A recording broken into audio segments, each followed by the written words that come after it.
عودتني الدنيا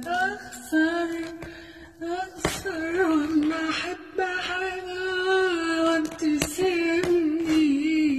أي لحظة فرحة تسرى طول حياته الحزن قاعد مراقبني وأما جيت لحياتي قلت الفرحة جاتني يا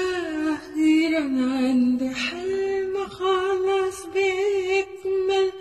بس برضه بعدت عني وحلمي راح جلعانة مني قلت أحب الحزن يمكن برضه زيك يفارقني بس دي حاجة